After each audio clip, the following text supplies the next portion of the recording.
Hi, I'm here again with my friend Jason Gilmore for another episode. We're going to talk a little more specifically about each number, a little bit about what that number means, kind of the traits that people of that type kind of possess. So Enneagram 1s they tend to be very responsible people. Oh, yes. They're very detailed. A lot of times they're your, they have a way of getting things done. A lot like the 8s, they have a way of getting things done. Different from the 8, they see that there's a right way to do things. Right. There's a right way to do it. Right. So often ones kind of, they don't delegate as much as an 8 might because they're like, I just want it to be done right, so I will do it. I'm going to do it, right. Yeah. So they have a hard time with the Ones asking see a others need help. for the dishwasher to be loaded a certain way. Right. Because the water's going to hit those dishes at a certain angle. Right. And so... Or completely clean the dishes before you even put them in the dishwasher. They may do that. That is correct. It's interesting. So Walmart, when you go into Walmart, they have an entrance and an exit. And you know where I'm going with this. So the door says enter here, and then on the other side it says exit here. Well, if you're coming from the right side of the parking lot, you would naturally be on the side of the exit. Right. Ones will walk across to the left side and go in the entrance because it says enter here. Oh, yes.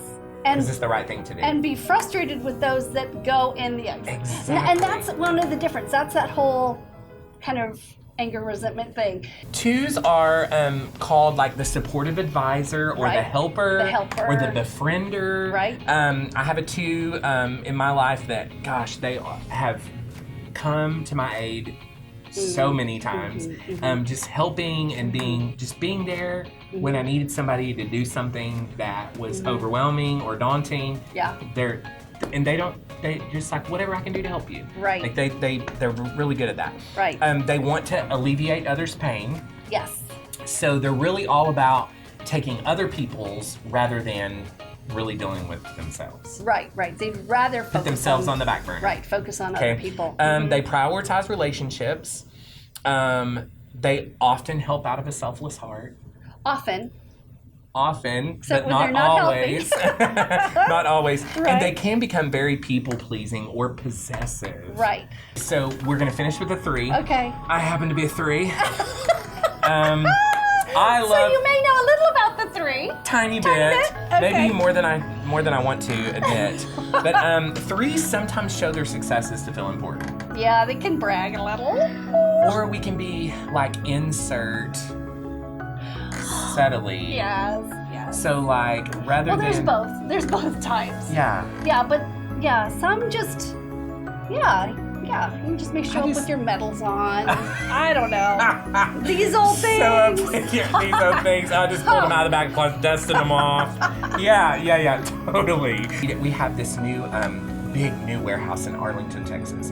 And we go down there and it's a quarter of a mile long from one end to the other. And it was empty when we first saw it. And so we go down there and it just looks like it's 500,000 square feet, almost 500,000 square feet, like 494,000 or something. It's humongous. So I say, well, actually, someone next to me says, a coworker says, I bet you can't run from one end to the other without stopping. He said that to a 3. I'm like, watch this. Hold my phone.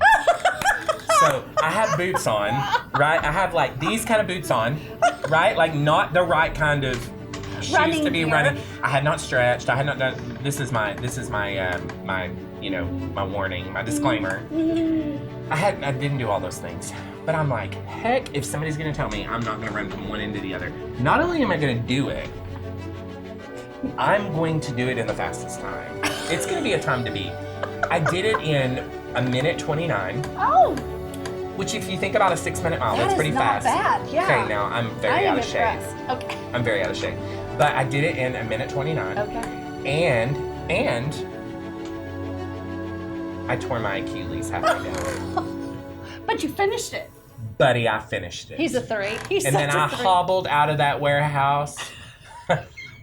So, I mean, for me, so to this day, nobody has broken my record. Right? Okay, so that's a typical 3. You need to say, was it torn Achilles? And they gave me a fun little plaque, a fun little Of course thing. they did. And guess where it's hanging? On the wall. On the wall in my office, yes. Well, I think we've done a pretty good job of just giving an overview of types 1, 2, and 3. And then in our next session, we're Yes. going to pick up and you want to do 4. Let's do 4, 5, and 6. Sounds good. Okay, so we did 1, 2, 3 today. We'll do 4, 5, and 6 on our next session. Okay. Our next episode. Yeah. And then maybe do 7, 8, 9. Well, we can't leave them out. No, let's not leave them out. We'll keep them. Well, I've already covered mine, so I'm fine. No, but you're a 9. We gotta do. Okay, that's All right. great. So we'll wrap it up with 7, 8, 9 in a couple of episodes Yeah. and have all of them covered. And then we'll also go into like Enneagram paths. We're going to talk a little about That's great. triads. Still got I lots can't to wait. cover. There's so much to dive into, but I know. it's going to be good. It's life changing. Life changing. Yep. All right. Have a great week.